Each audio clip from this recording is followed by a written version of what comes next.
So, how's your day? It's good, and yours? Wrestling. Ta-da! Ta-da. Yeah, it's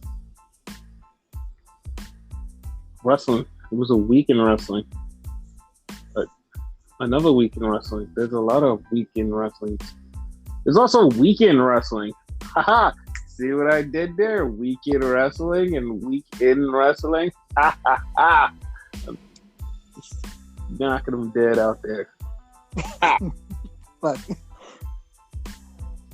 And I know everybody listening is like, oh god, when he starts with this corny bullshit, it's gonna be one of those fucking bullshit episodes. He's not gonna put us all into it. He's not gonna give it to us like we like it and just get down and dirty with us. Trust me. Trust me, you're gonna get fucked today. So yeah, let's jump in. Like I said, weekend wrestling. There was weekend wrestling. Shit happened on the weekend. Like, shit happens every weekend. I know people are like, shit happens every weekend. No, shit happened this weekend. Like, Lee Moriarty and Takashi Takeshita. Holy fuck. I mean, holy fuck, dude. Like, that match was so fucking amazing, dude. It was like, my mouth was dropped open, just like, words couldn't even form in the back of my throat to come out to say, yeah, this is happening. It was like,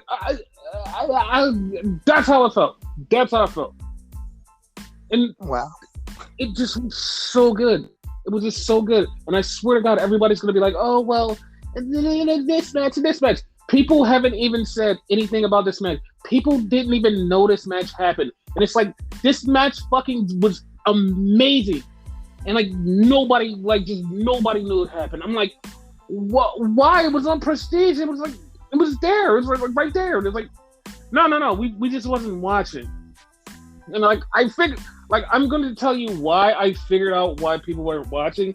It was because, like, a couple hours before that was the GCW show, and Moxley fought Tony Deppen. Great match. And I was like, at that point, I was like, oh yeah, like, that might be match of the night. But like, Moxley beat Tony Deppen, of course, and then friend of the show, Blake Christian, came out and said, hey, I want to fight you, Moxley. And they set up the title.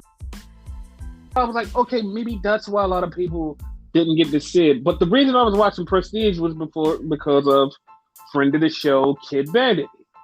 He wrestled and, like, okay, this is the thing.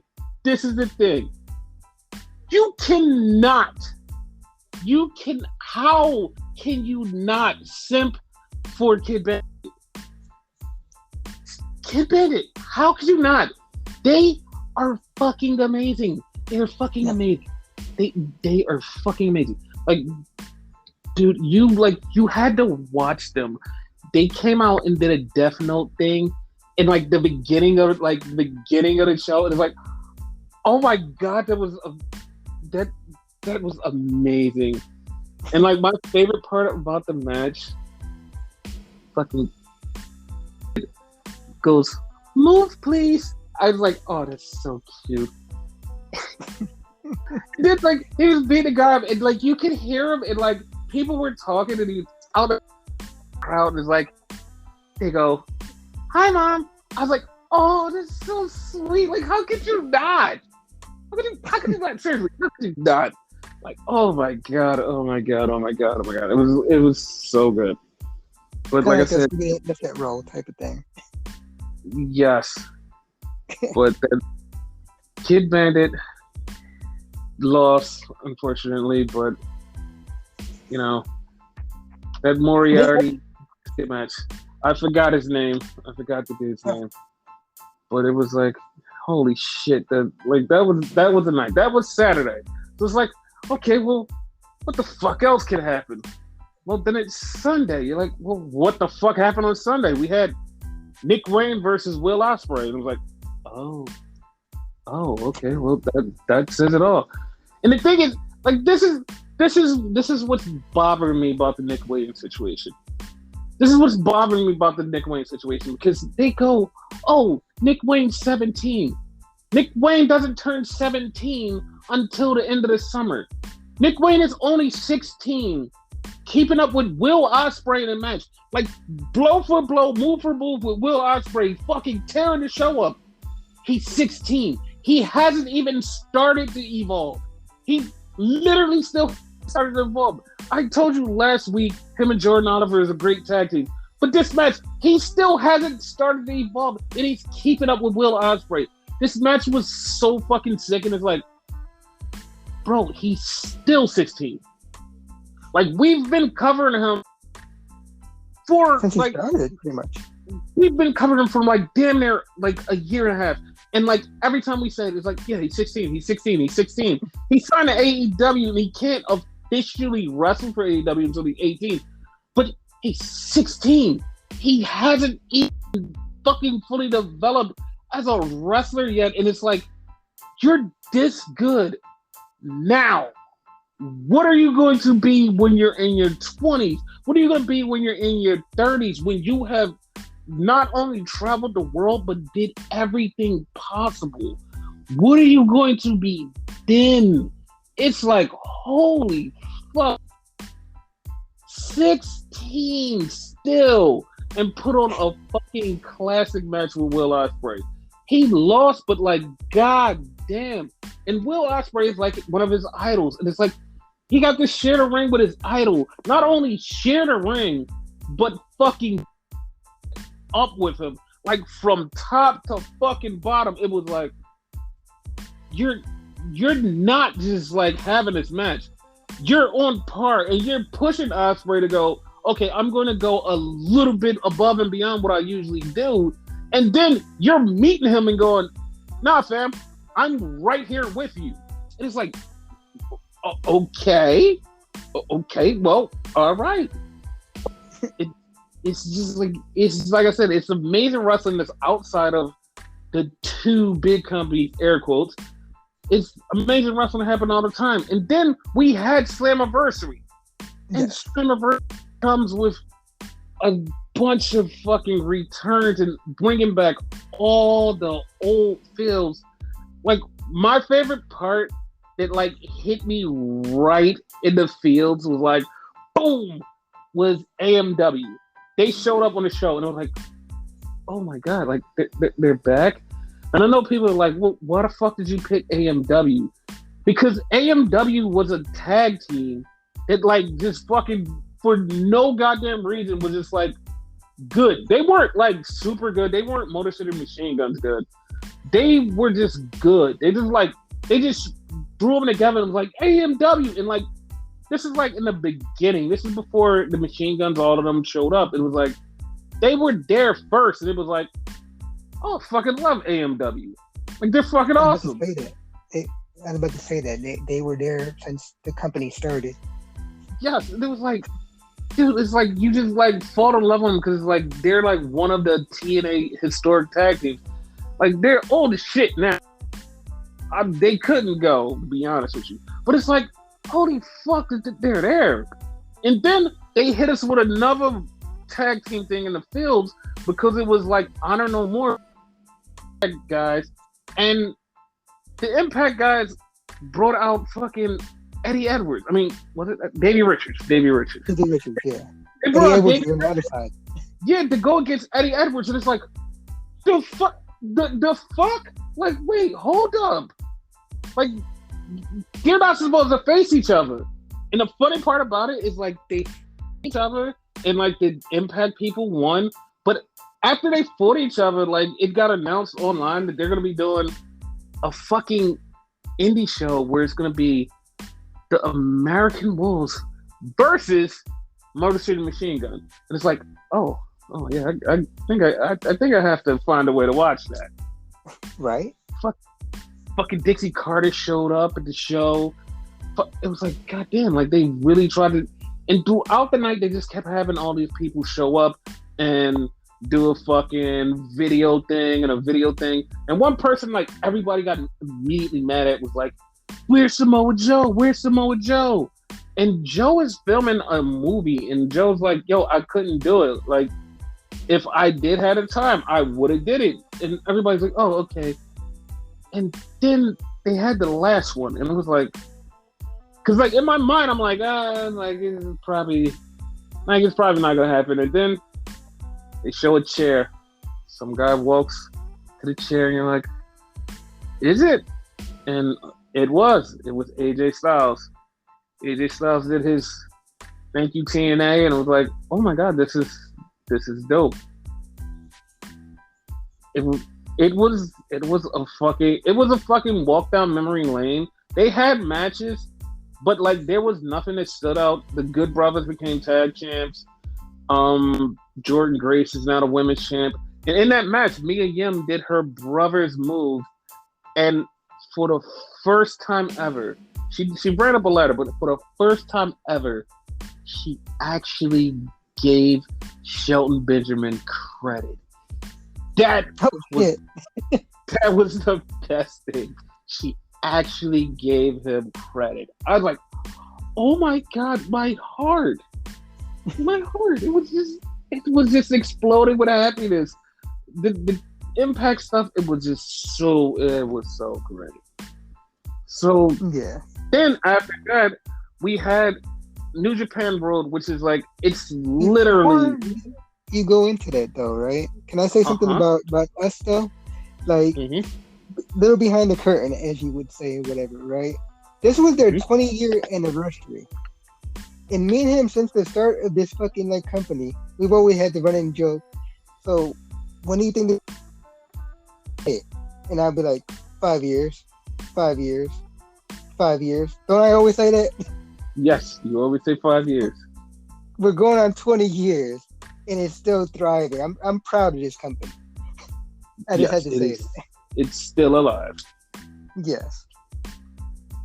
And then New Japan had their show. It wasn't even a big show. It was just a bunch of shows, because like it's in between the G1 after Dominion. There's not really much to it. It's like not much to it. It's like, all right, it's kind of like everybody's on that show, because like a few weeks we're gonna get right back to it. It wasn't really much to it. So like they had the junior tag match where Taguchi and Wato face TJP and I forgot the new guy's name. But TJP and the new guy won, and they took the Francisco Akira. That's his name. I don't know how I forgot it with a cool name like that. Francisco Akira and TJP, they took the titles. They took the tag title. Well, of course that was going to happen, because like, you know, they look cool, and I mean, you know, fuck TJP, but Francisco Akira, he's good. What the fuck? Like, what are you gonna not put the title on? So that happened. So then we had the 4 that meant exactly nothing for the person who was supposed to be in a North American championship, and it came down to Clark Connors and Ishii. And Ishii's going against Clark, and they're having this great fight. During the match, Clark works over Ishii's leg, and Ishii wins. Ishii's now going to AEW to fight for the North Atlantic champion, whatever the fuck it is. Not so fast, you're injured. So Clark Connors, you're going. Oh, well, Clark Connors is now in it. All right, that's happened. So then we have the last match of the show. Ishimori versus Hiromu. And it's like, all right, they're going to put on a classic. Of course. There's nothing that's going to... There's no way that this is not going to be a classic. It was a classic. It was exactly a classic, like they always do. And I knew exactly... I've been saying it on the podcast before. I was like, I know exactly what's going to happen. It's going to be Ishimori. He's going to keep the title. And then Kushida's going to come back. The problem with Kushida coming back, like, it was in Korakuen Hall. It wasn't a big show, whatever. The problem that came when he came back was the music hit. And it was his old music. And it, once again, it struck me in the heart. And it was like, oh my God, I forgot how much I missed this music. I literally, the whole rest of the day, just kept singing the music because that music is one of my favorites. It's like one of my top 5 favorites of New Japan theme songs. And it's like, I forgot how much I missed that. And then, like, as soon as that hit, I'm like, oh yeah, that means Kushina's wrestling, which means I hear it a lot. Also, that means he's gonna fucking just rock the fucking show now because he's back in the ace position. Okay, now what the fuck does that mean? Hiromu's been the ace since he's been gone. Now he's the ace because he's been the ace. Oh, they're wrestling at Wrestle Kingdom for the title. Got it. All right, yep, that's it. Close the door on that. There's nothing more to see here. It's like, okay, that's happening. And then it just led me on the little memory lane of like my love for New Japan. And I was like, man, if Subconscious comes on in that arena, I'm fucking losing it. And Subconscious is Nakamura's music. I know that it's not possible, probably won't be, maybe, but I mean, that music plays a fucking, that's an iconic music. But yeah, that was weekend. Everything that happened this weekend in wrestling. Good weekend. Yes, and that, like, there was no news because, like, the last thing we heard was like the whole Vince and everybody blah blah blah saga.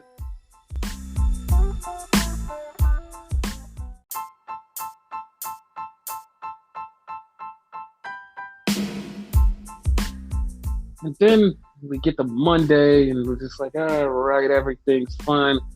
And then we hear, hey, Triple H went down to NXT and he told him he's back. And everybody's like, oh my God, they're going to black and gold this. And like, literally everybody else was like, what do you mean by that? Like, you said you're back, but back doing what? Like, back doing what? Like, what are you back doing? I'm back. Tell us, like, say something. Don't just say you're back. Just walk into the performance center and see your kids and say, and then half of these kids aren't even your kids. These are like your dad's kids. So they're your in-laws. Like, they're not even your kids. Like, your kids are gone. Your kids are in AEW just talking still happily about you.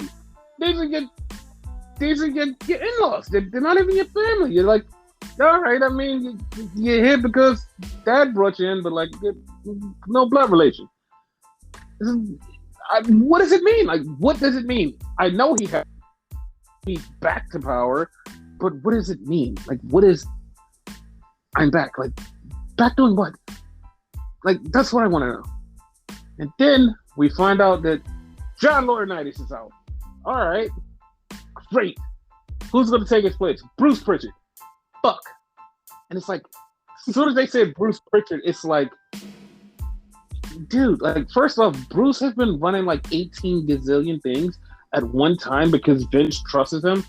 And the fact that he's doing creative is just like basically Vince saying, listen, you're the only one I trust, you do you do this.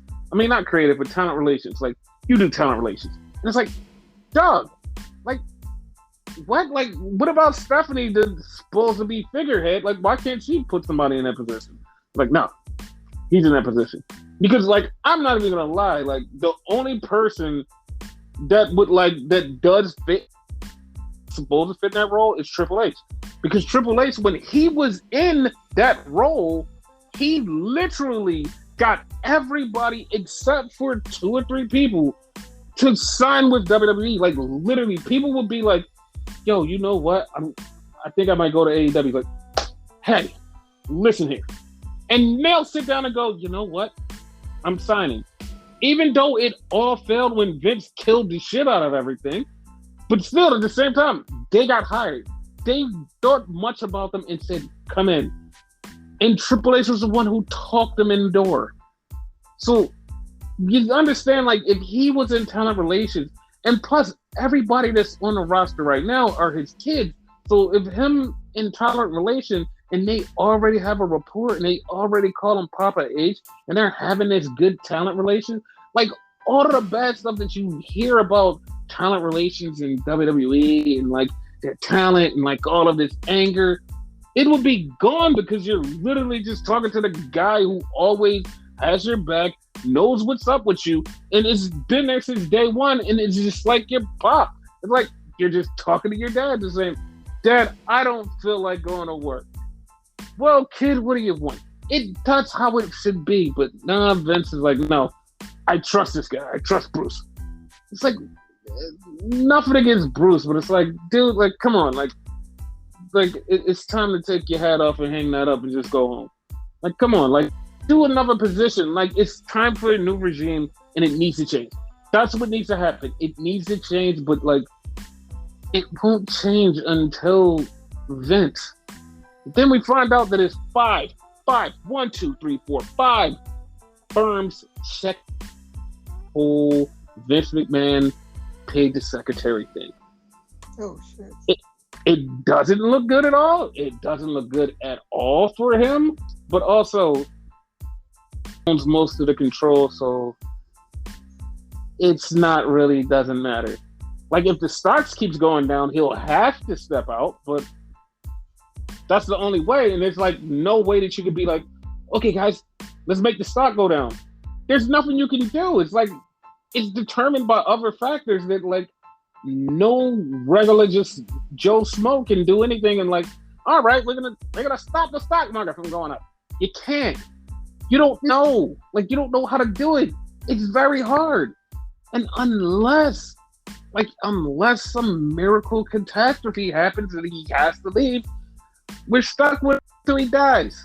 And God's been very busy, so I mean he hasn't called him yet. So whatever. Yeah. So Monday night happens, and this is like I literally just like blanked out on Raw because it was like a show, but then it had shit that happened that led to other shit happening that was already planned to happen, and you're like, the fuck, like, can y'all do to anything else? Because Bianca comes out there and she's like, hey y'all, I need a new opponent for Money in the Bank because Rhea Ripley is injured. Well, another injury. Hey, well, what else? What else is not? So Becky comes out, Asuka comes out, then Liv comes out, then Carmella comes out, then Alexa comes out, and they're like, hey guys, you're gonna have a fatal 5-way to get a number one contender for Bianca Belair. And it's like, are you fucking kidding me? I swear to God, we literally every other week is 5-way for a contender. 5-way for a contender. There's a gazillion ways to pick another contender. They're like, no, we're gonna do a 5-way. You could fucking do any goddamn thing else. Not fucking 5-way. That's what we're doing. Fucking 5-way. Haha, yeah. It's like, the fuck is this? Like, why? Like, can Renegade, can you figure out why they do this? They're uncreative for being creative. Like, if your job's being creative with the whole storyline, you figure they would think of something better, but they obviously can't. They're incompetent of their job. Yeah, it's like you could think of anything. You could have I know that the pay-per-view is like next week, which means you have 2 weeks. Once again, I'm going to throw the same idea for AEW. 2-week tournament. 2-week tournament. Build. There you go. That's it. Nah. That's not that hard at all, no. You could do that. Battle Royal. Like, Battle Royal would be different. Battle Royal would be different. It's like, okay, that's different. That's not what we were thinking. Or, like, fucking, I don't know, fucking goddamn Money in a ladder match, kind of like Money in the Bank, but not like Money in the Bank. And it's like, well, I know that you're, like, going to have Money in the Bank, but still, like, do something. Do fucking something. Do something. Gauntlet match. You could do a gauntlet match. God, you could do that. Beat the Cock Challenge. You could do that. And no. They haven't had a Beat the Cock Challenge in years. That would be perfect, too. Exactly. But no. A tag team match where, like, the person who gets the pinfall wins, which would start the dissension in the tag team. Like, you could do a bunch of other storylines in there. Yes, you could do so much. But nah. 5-way. It's like, God damn it, you guys don't fucking think. So, Carmella. It's like the whole, like, keep it simple, stupid role. You know what I mean? Like, it's the easiest thing to do. Let's do this. Yeah, but sometimes you don't have to kiss everything because one day you're gonna kiss it goodbye. Instead of doing that, fucking get creative. Yeah, exactly. So Carmelo wins, and after the match, Becky's all mad, and she goes to Pierce, she's like, listen here, fella. I should be in Money in the Bank. I should go for the title. I should do this. And he's like, okay, how about you face Asuka tonight? And I'm literally just yelling at the TV because we knew this since last week. Becky was going to take on Asuka. One of them were going to get in Money in the Bank. And it's like, the fuck is this?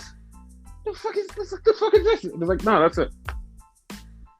So I was so baffled, but then I was also baffled when Vince walked out, and I also said, "The fuck is this?" He comes out and joking around, almost falls, jumps off the step. I don't know what the fuck was going on with him. He almost fell getting in the ring, and he almost fell getting out the ring. Yeah, he's so fucking lost.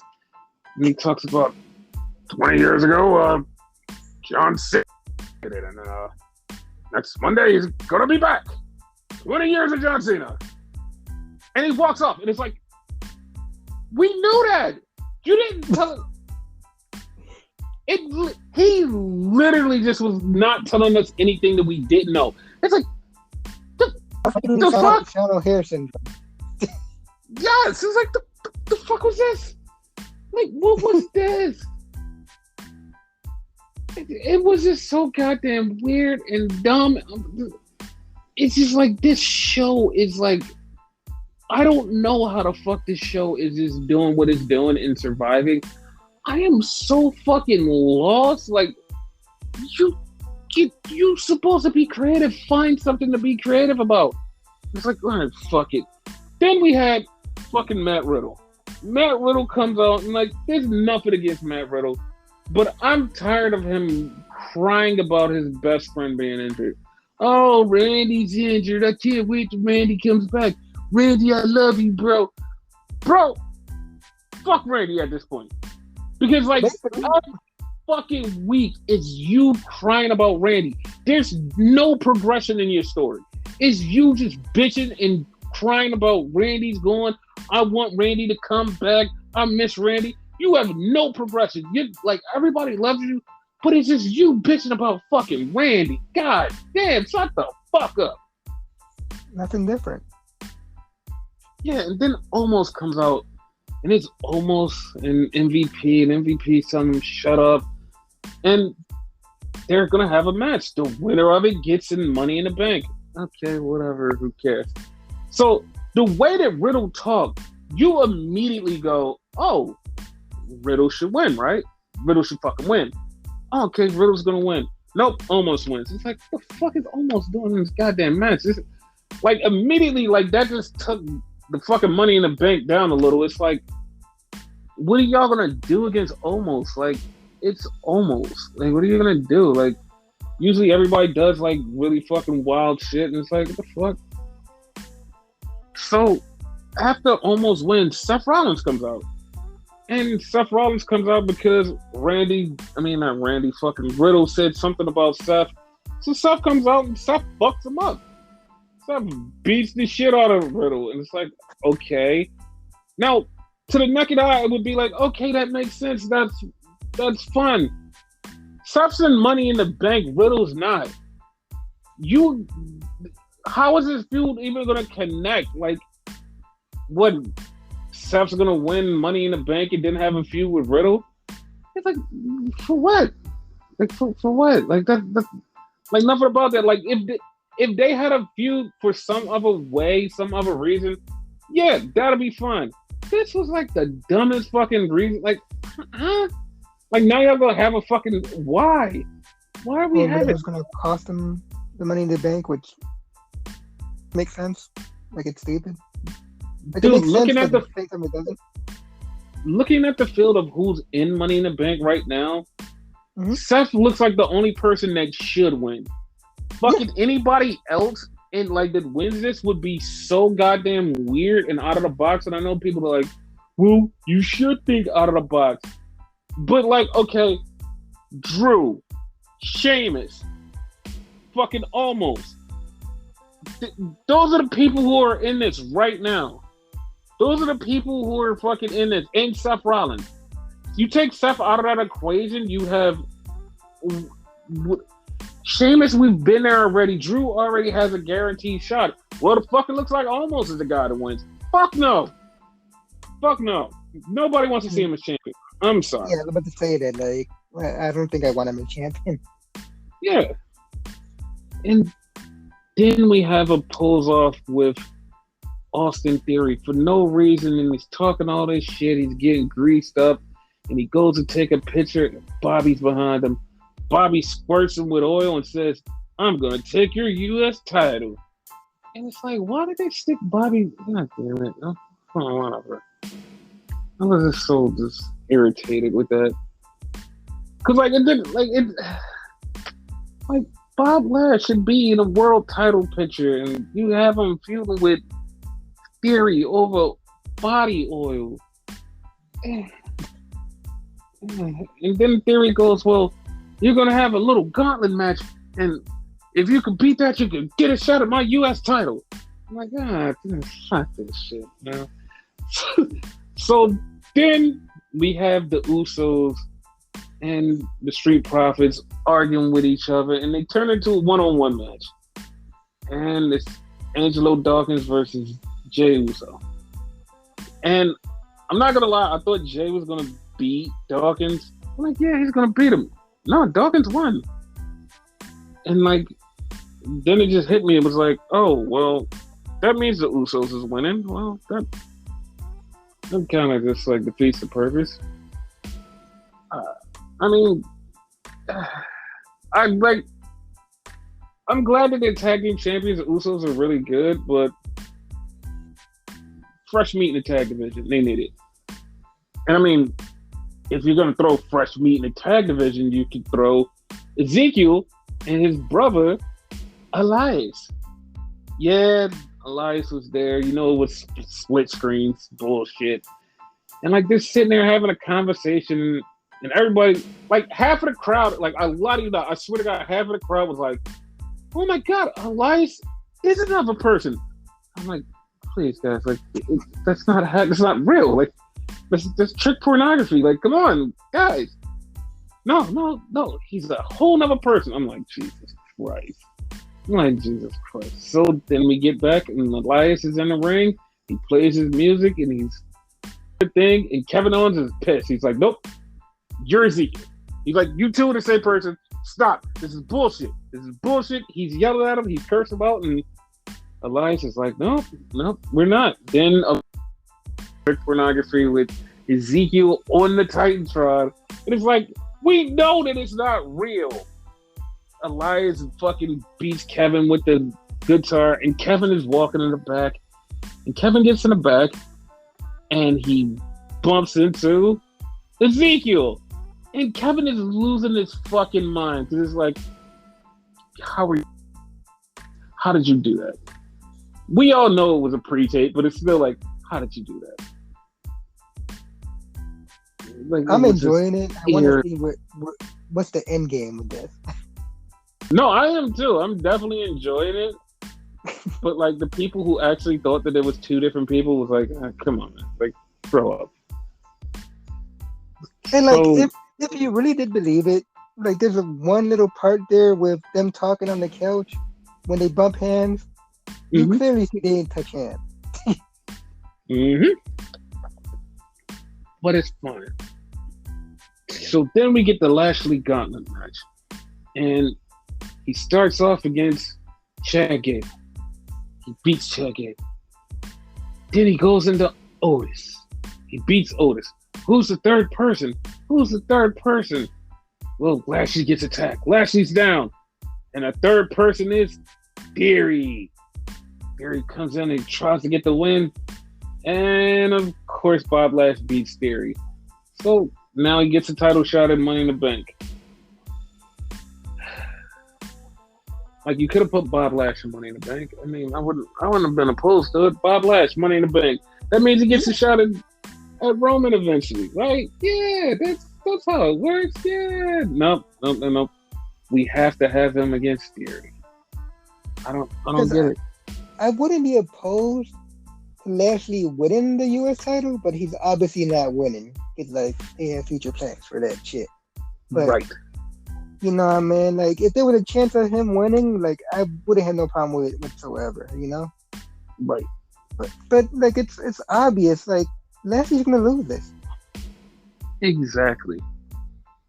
So then they have Bianca Belair in the back, and she's talking about, yeah, you know what? I'm gonna beat Carmella's ass. I could beat her. Like, it's easy. So Carmella attacks her. With a 2-week build, it's like, it's not much you can do. You have to do something. So it's like, all right, she attacked her, whatever. It is what it is. And it's like, it's not much you can do because, like, after next week, it's the go home show. Like, next week is the go home show, the Money in the Bank. And it's like, fuck you. Because, like, short notice, you have to fix it. Rhea Ripley's injury, you got to fix it.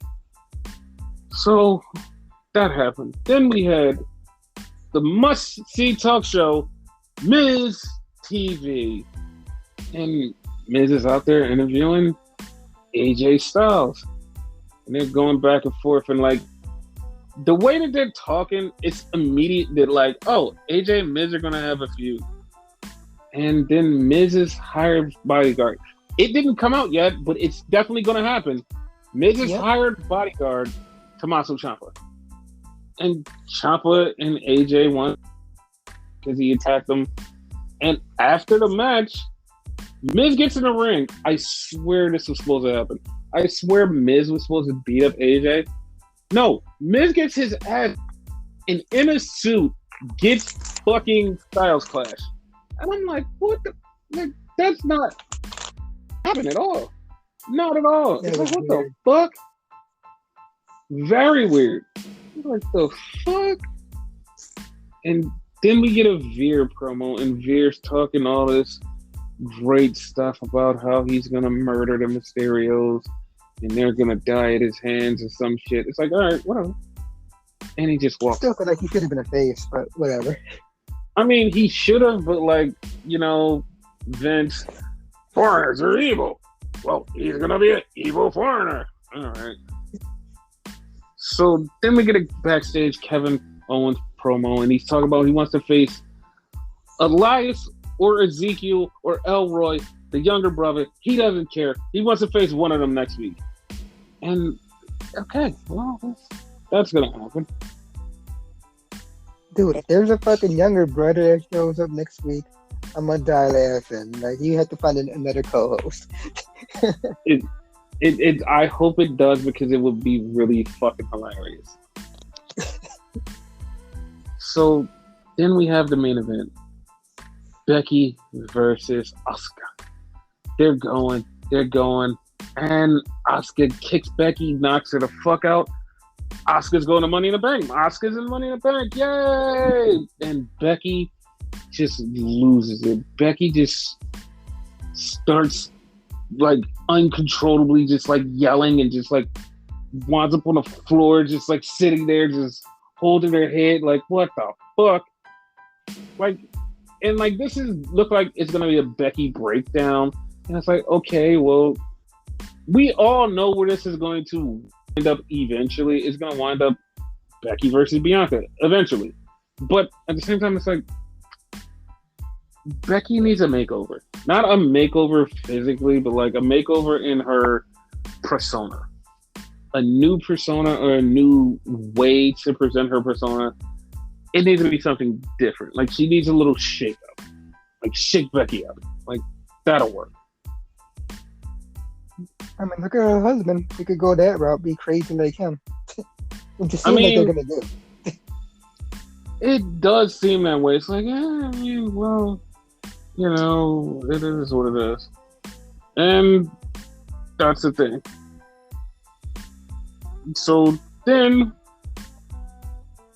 NXT 2.0. Yeah, 2.0. And it starts off with Solo Sikoa. Like, Solo Sikoa, like, I'm not even gonna lie, Solo Sikoa started out as just like, oh yeah, he's the Usos' little brother. He's this guy. People weren't even behind him his first 2 weeks.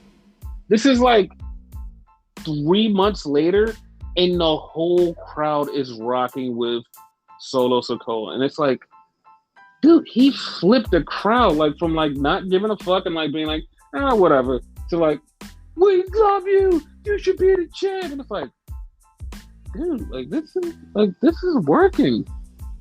Yeah. And so then we get him versus Grayson Waller, and Grayson Waller is talking shit. Uso goes out there, beats his ass. And they have this match. They're having a match. The match is going.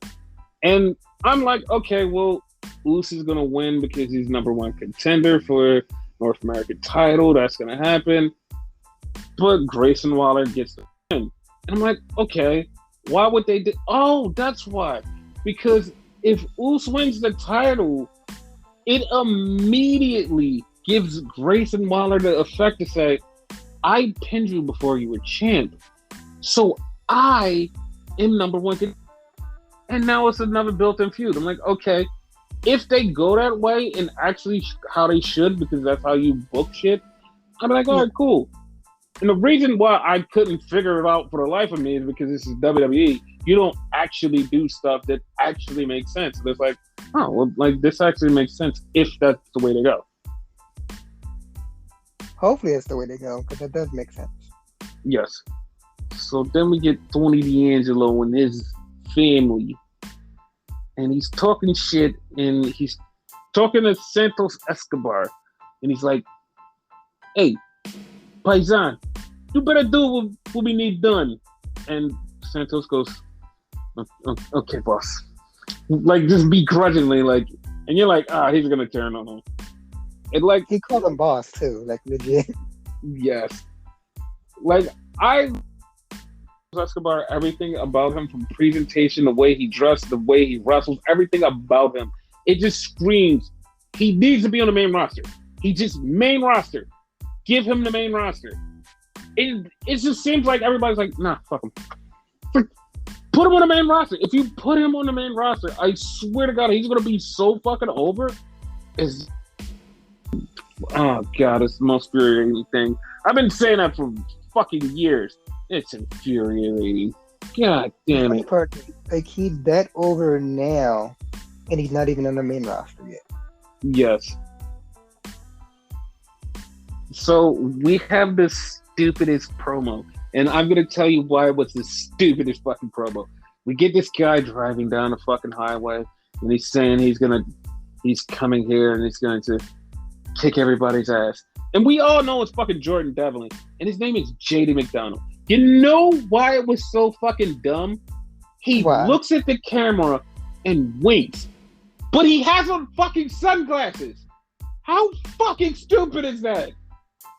Jesus Christ!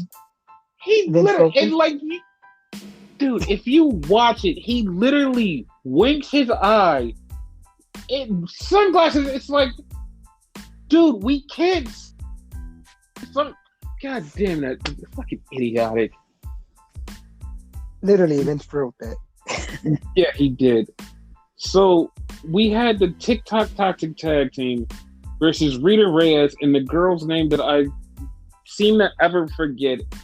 It was a match. It was a match.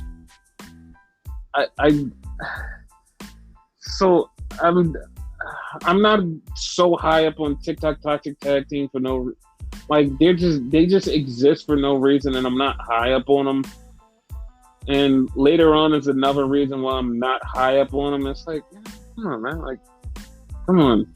Like, I know they can do a little bit of flippy shit and stuff, and like, they kind of get the crowd going, but everybody else is like, what the fuck?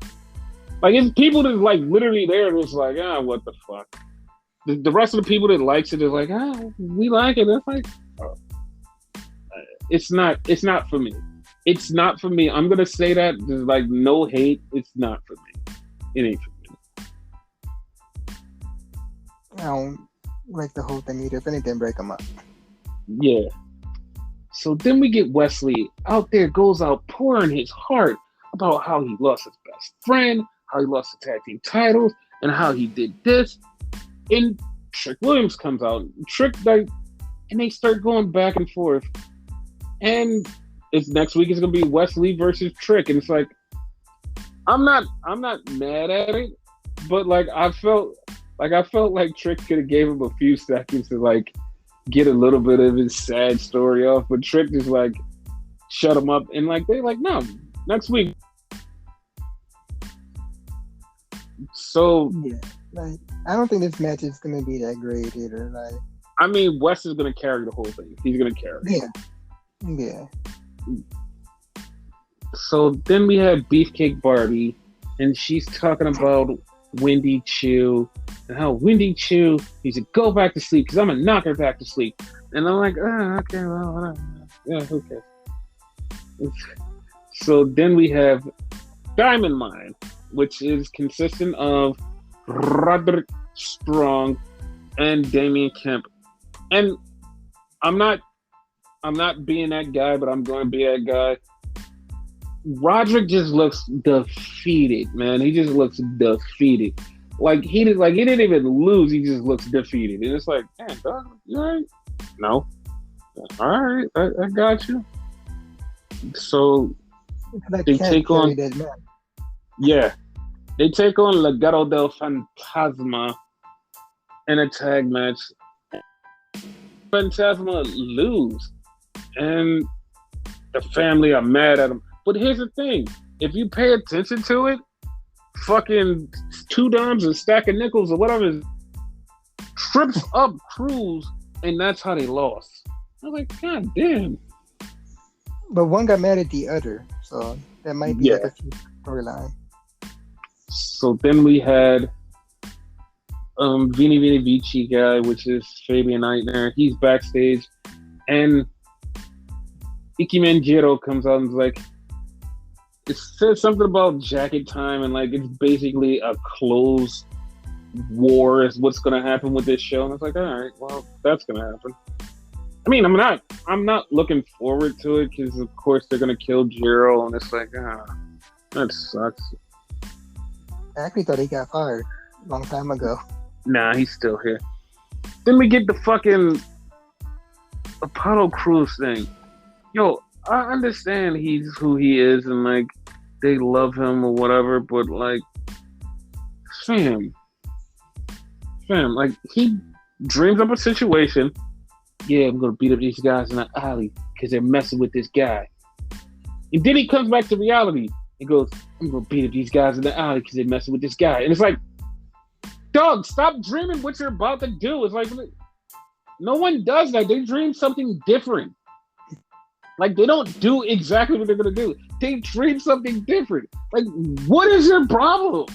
It is so ridiculous. Like, every time we watch one of these fucking vignettes, I feel like I'm like Shia LaBeouf with those old fucking just do it. Yeah, it's like, what the you don't need to go through all that. Exactly. So then we get Toxic Distraction. They come out and they're yelling at Roxy, and they're like, hey, you can't have a title match against me because I beat you before and I'm good and I'm Mandy. And Roxy's out there recording. She's like, well, I mean, I don't have to cash in on you because me and my best friend, we could go for those tag team titles. And Toxic Distraction gets a little mad. But then all of a sudden, here comes a Toxic Tic-Tac tag team. And they're like, hey, what are you guys doing? We should get a title match. And literally, fucking JC goes, we beat you guys already. What are you doing here? And they just start fighting. They just start fighting Cora and Roxy. And it's like, what the fuck is this about? JC ain't wrong. JC ain't wrong. She's not. So then we get a Mello promo. Mello's talking about how he's going to beat Tony D'Angelo. He's going to take him down and move on to the next thing. I'm like, okay. I mean, like, we're like, nobody is doubting Mello's going to beat Tony D'Angelo. It's like, yeah, we got you. We feel you. The way that it goes down, wait till I get to that, people. That had me that had me thinking. But like, then we have an Indy Hartwell interview, and Miss Alexa York. Listen, she's just like the chick from the York Foundation. You have no idea because you're too young. Just go by and just be like, all right, old man. But it's the same thing. It's the York Foundation all over again. But like, Indy is gonna face her. She needs no reason to.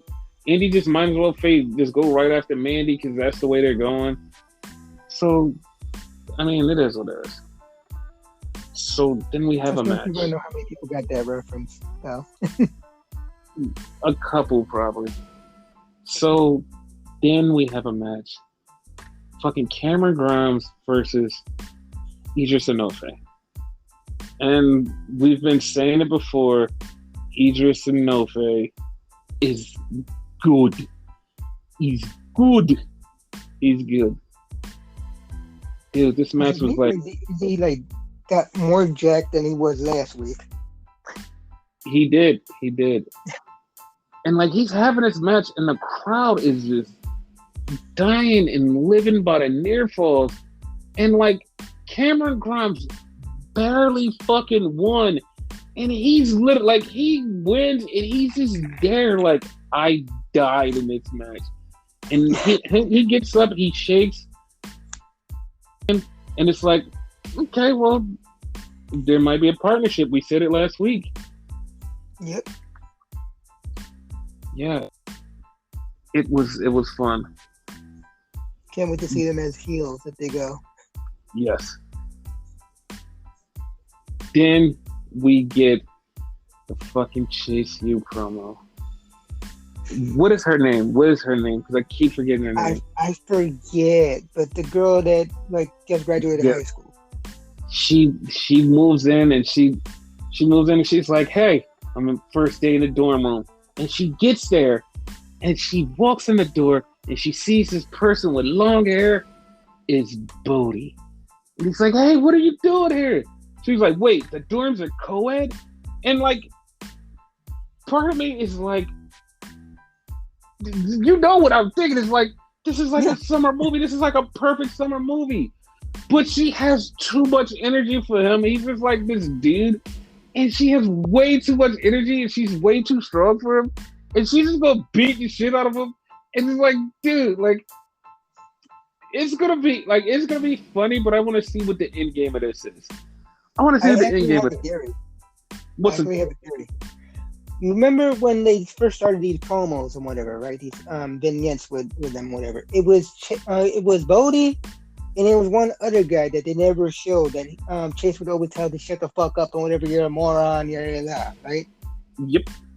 They're gonna spin it, and Bodhi's gonna be that asshole now, and then like fucking the girl's gonna be the prize pupil and whatever, and make fucking Bodhi feel like shit and whatever.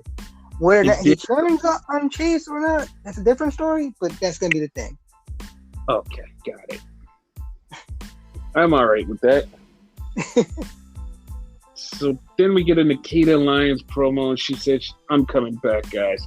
I'm coming back, and I'm going to be better than ever. It's like, okay. I actually thought she was supposed to come back on that day. Yeah, she's coming back next week, apparently. So then we get Von Wagner versus Jake Benson or Josh Benson, whatever his name is.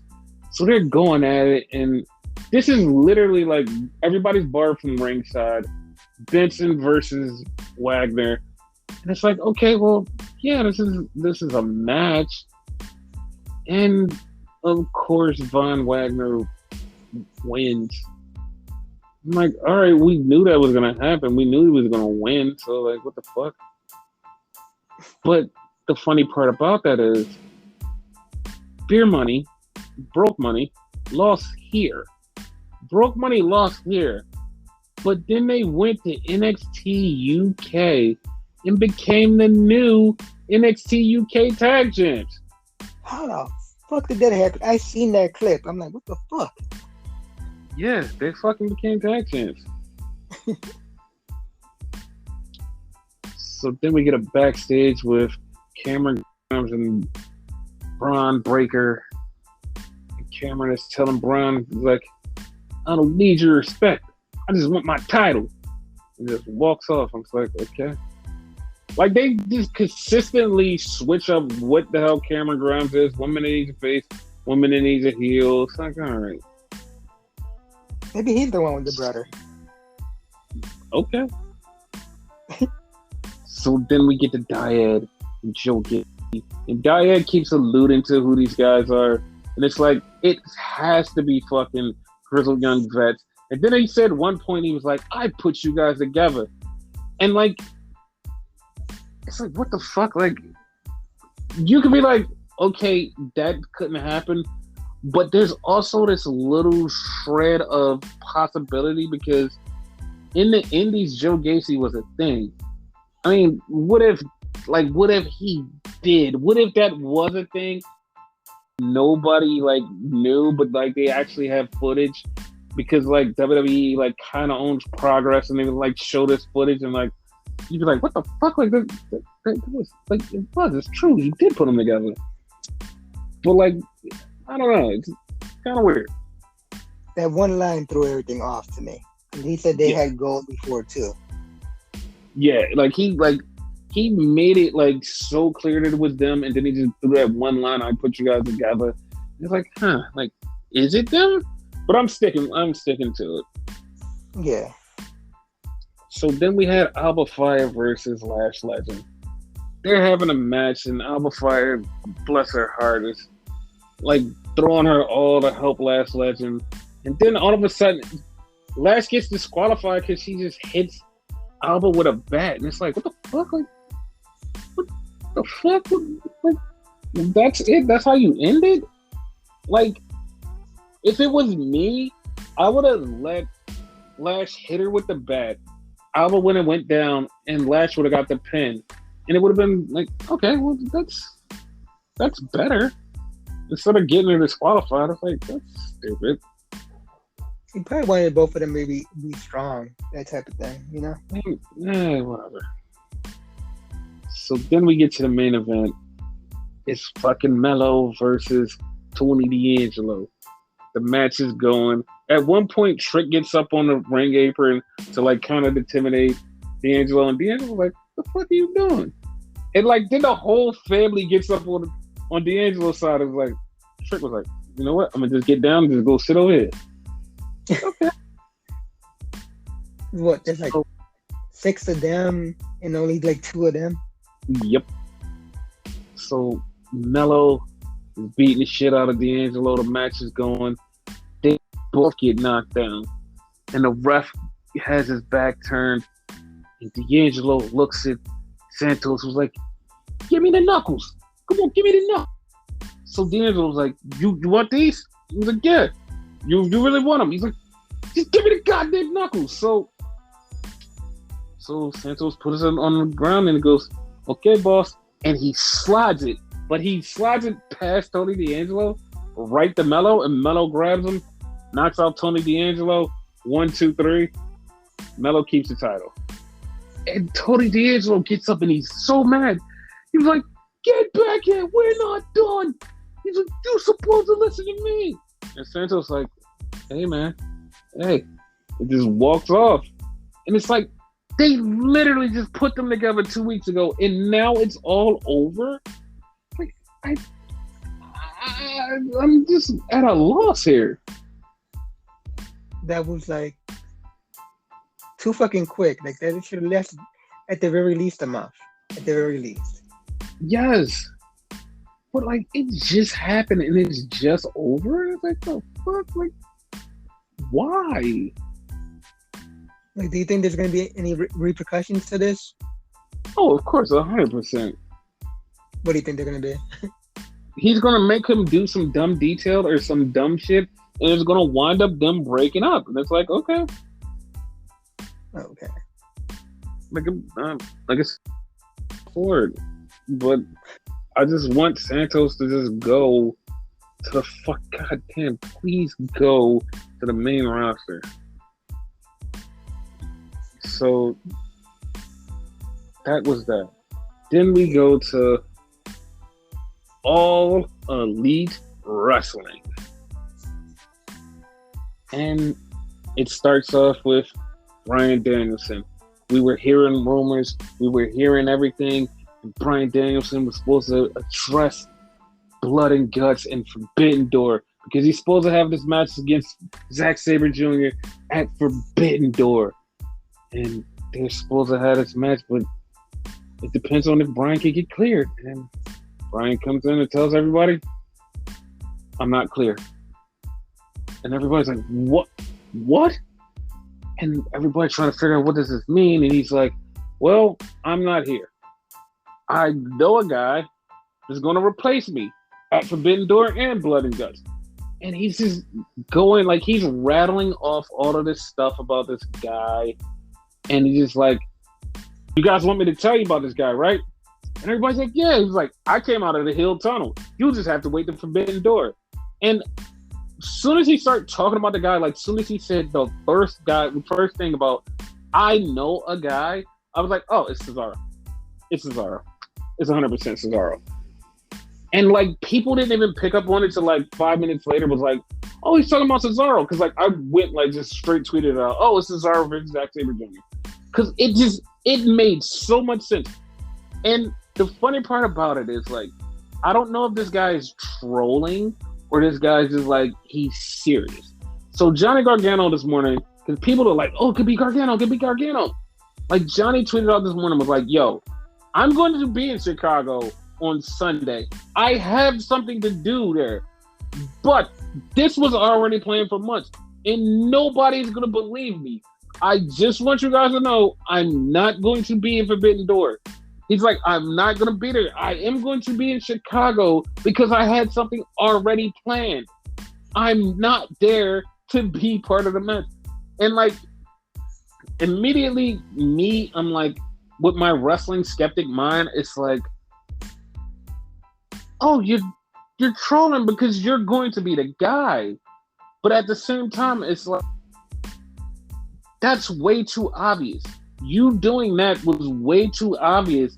And the fact that Cesaro just disappeared into the background a second time, you're like, well, it makes sense. It makes more sense for the guy who disappeared than the guy everybody's saying, yeah, I'm going to be in Chicago, but, like, I'm not there for that. I know you're not going to believe me, but I'm not there for that. And it's like, everybody immediately just goes, oh, it's you. It's you. And he's like, yeah, but, like, only 5% of you are actually going to believe me. He kept saying, no, it's you because you making it seem like it's you. And, like, this is the second time you troll. And it's like, it just seems too good to be true. But, like I'm saying, it's got to be Cesaro. It's got to be Cesaro. It's going to be fucking crazy. I agree with you, but it'd be funny if it's neither one of them, though. Yeah, because, like, everybody's other pick is Jonathan Gresham, and, like, that would, like, that to me is way more sexier than Cesaro because I love Gresham. I love Cesaro too, but more than Cesaro. But, like, from everything I've heard, Gresham is still injured. That's why I didn't put any stock in it. Then, after Bryan is done, Zack Sabre Jr.'s music hits. This pissed me off. And literally was the funniest thing, but it also pissed me off. Because Zack Sabre Jr. music hits. And he walks out and he's about to, like, it looks like he's going to address the crowd. And they just go straight to commercial. And Zack say, what, I'm not going to get any love on the mic, darling? And, like, they just cut him off and just, it's like, dog, it's Zack. Zack's fucking amazing on the mic. Why did you cut him off and go to commercial? It's like, nah, fuck him. And it's like, fuck him, dude, not one of ours. That's how it felt. It was like, dude, it's Zack. Come on. You forget, this is the same company that fucking did a similar thing to fucking Suzuki. So it's just fucking amazing. Then we had a 6-man, Orange Cassidy and Roppongi Vice versus the United Empire, which was Aussie Open and Will Ospreay. And the match happened. I mean, it's not much that happened in the match where you're just like, oh my god, this match was, like, great. it was a 6-man. It's like, what are you doing at 6-man? It's a fucking clusterfuck. But a lot of the night was a clusterfuck. So it was like, what the fuck, man? Of course, like, Orange Cassidy and them get the win. So it's like, okay. Well, that happened. Then the beatdown happens. The beatdown with the rest of the United Empire, they come down. And then FTR comes down. And it's just a big, like, standoff. It wasn't a beatdown. I meant to say standoff. Then we get Satnam Singh and Jay Lethal, and they're calling out Samoa Joe. Hey, Samoa Joe! Come on, bring that title. Bring that. We're going to strip you of the title. Bring the title, we're going to strip you. And, like, nobody really cares. Like, nobody cares. Joe's doing a movie. Nobody cares. Joe's not coming back no time soon. Like, once he's done the movie, he'll be back. Shut the fuck up. Like, nobody cares. So, then we get a Christian promo. He brought out the Bible and said, "Praise God, I love you all." Well, not that kind of Christian. Not that kind of Christian. You said a Christian promo, that's where my mind went. I know, that's why I just carried on with the way I said it.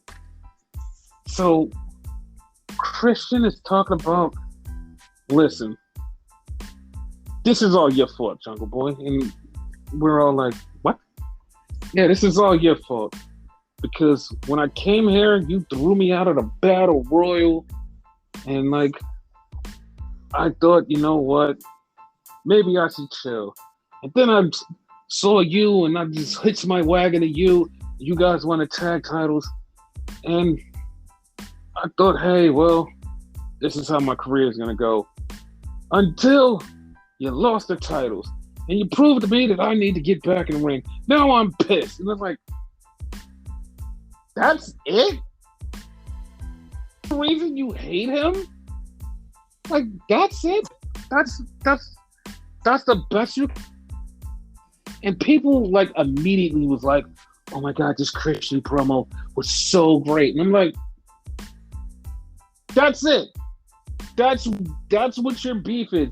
And he's talking about how he outworked everybody and, like, worked everybody. It's like, bro, this is it? Like, this was it? And it's like, okay, well, what? And then Christian was talking about Lucha, whatever his name is, Jungle Boy's mom and sister, and how they seen their knight in shining armor, and that was me. And he's like, I can't be your dad because your dad's dead. I'm like, what? Like, come on, do better.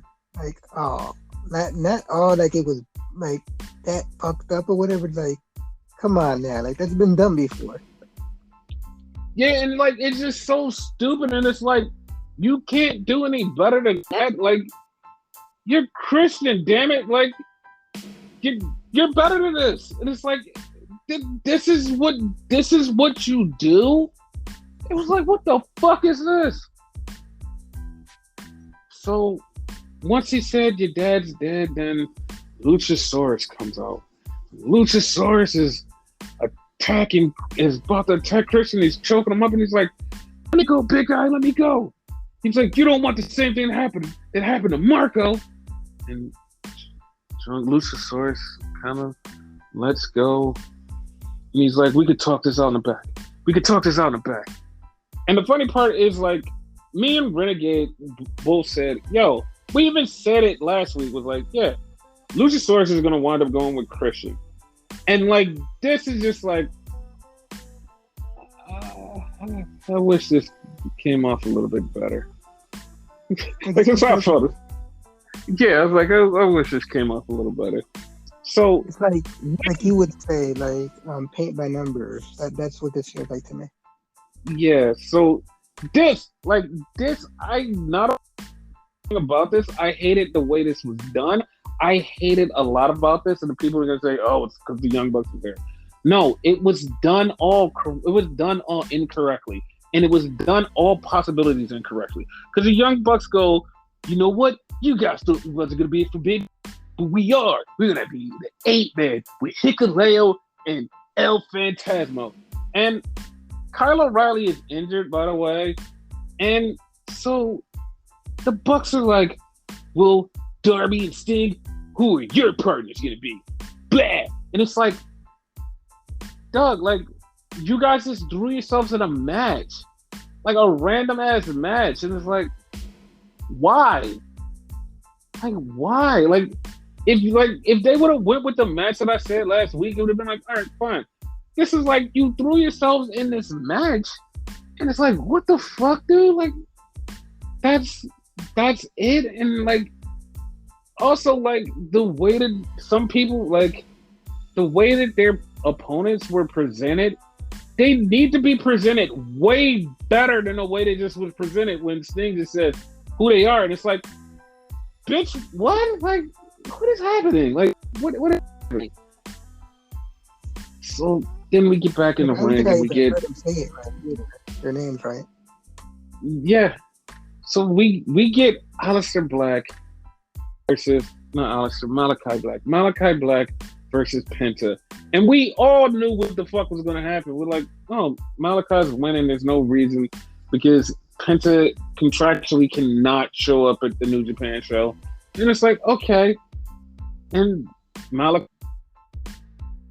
comes out, and then Miro cuts this God promo, and it's just like, come on, we already had a Christian. We don't need more God here. Like, come on. Come on, man. Yo, now that you said that, make them a tag team. Make them a tag team. That has to happen. So then we get Wardlow, and Wardlow saying, I want to fight you, Scorpio. We know that. I want the title. We know that. Okay, you didn't say anything we didn't know. Whatever. So Steve Dorsey comes out to do commentary, and Hangman wrestles Silas Young. Silas Young, we've been watching forever. And the only reason Silas Young was there was because it was Milwaukee. And it was so funny because people literally had no idea, like, what the fuck Silas Young could do. This, like, 87-year-old, look, only 40, can wrestle his fucking ass off.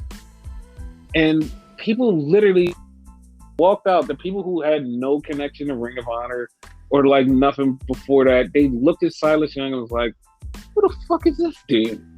And then by the end of the match, it was like, oh shit, this guy can wrestle. It was like, dog, like, y'all never saw him on Ring of Honor? Like, they even mentioned it on commentary how many matches that fucking Silas Young and Hangman had against each other in Ring of Honor. I was like, okay, well, that's the thing. So then Hangman wins, of course, and Steve Dorsey is yelling at him.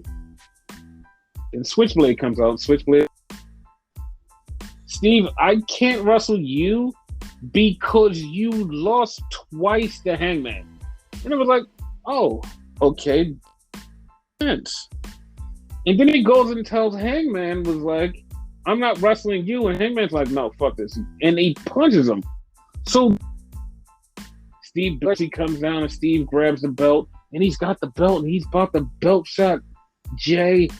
And then he tells Jay, no. Hold up, Hangman. So he holds him up and the coin drop. And it's Okada.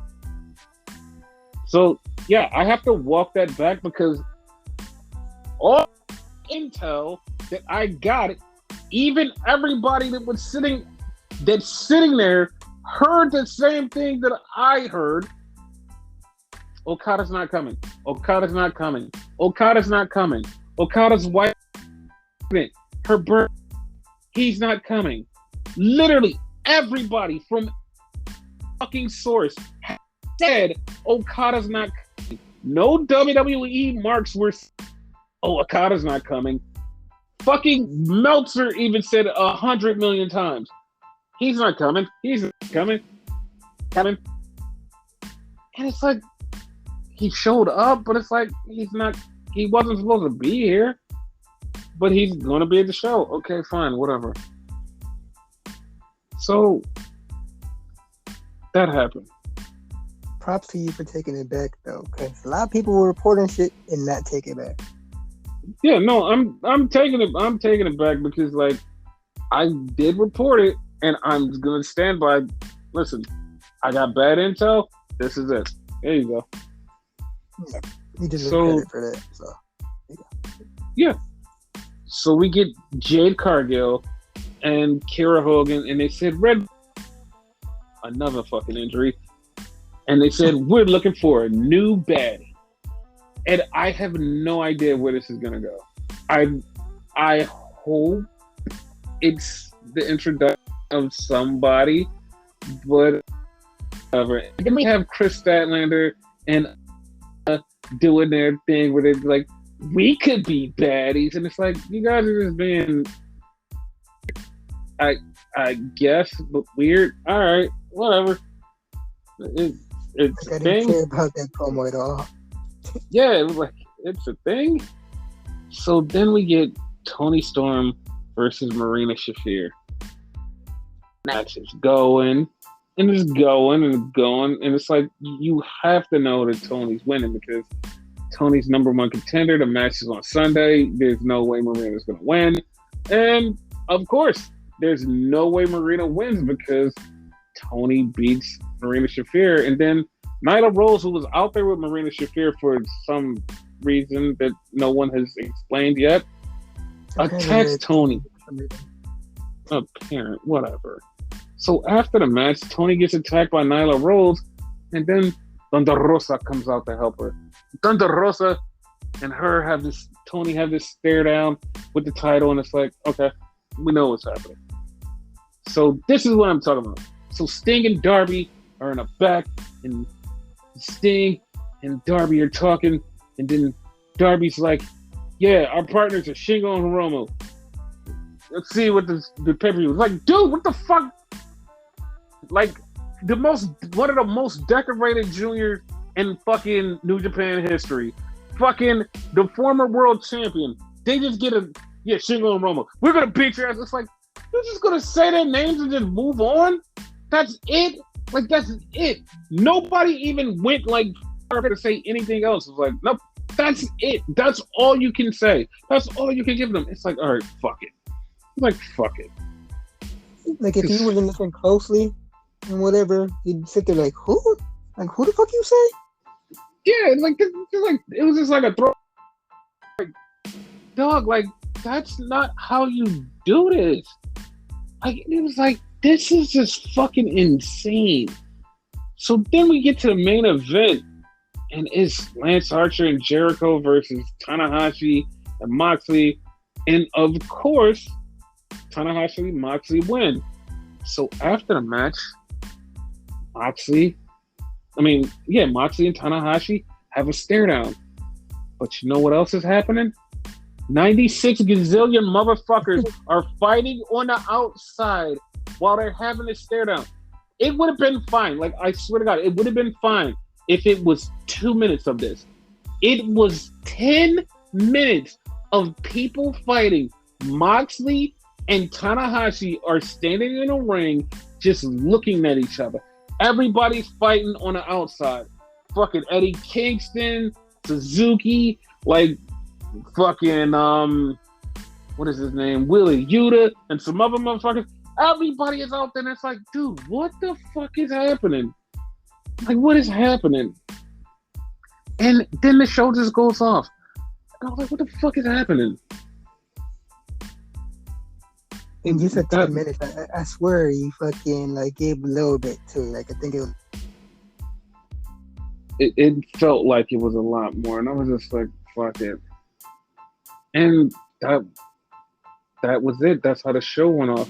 But I do want to clear up something because of someone said some very wrong information because they didn't listen, didn't pay attention, and have been out of the loop, even though they're very connected to AEW. So someone says, oh, in Moxley's promo, Moxley mentioned that, oh, Wheeler Yuta, like Wheeler Yuta is going to be in Blood and Guts. Does that mean Wheeler Yuta is going to face Zack Sabre Jr. and be in Blood and Guts? And I just was like, you are the stupidest motherfucker ever. Because last week, it was clearly said with the addition of Sammy Guevara, they added Wheeler Yuta on the side. It was a fucking clear thing that it was going to be 6-on-6. It was clearly noted and stated, it's a 6-on-6 thing. Okay. That's what was supposed to happen. It's like, okay, well, that's it. And this motherfucker goes, oh, it's going to be Wheeler Yuta. Wheeler Yuta is the next guy. Well, he's going to face Zack Sabre Jr. Not remembering, totally ipso facto forgetting that Wheeler Yuta is in a match. Wheeler Yuta is in a match already. Clearly defined match. He is in a match. And it's like, bro, what, like, did you, like, you totally forgot him. Like, what happened? Like, what happened, though? I had to. Because it's like, fam, that was just like a fucking brain fart. Like, how did you forget that? Like, it's like, it was clearly designed as a 6-on-6, and Cesaro or Johnny Gargano, throwing air quotes, are going to replace Daniel Bryan and still be a 6-on-6. But, you know, sometimes people just don't pay attention and they just say shit to say shit. Sometimes they say the right shit. Sometimes they just say shit to say shit. And you feel bad because they're just saying dumb shit and you want to help them out. Even though they have like years of clout and like people believe what they say and they believe their own hype, but they don't remember how the outside world works or anything else works like that. So, but yeah, like, you know,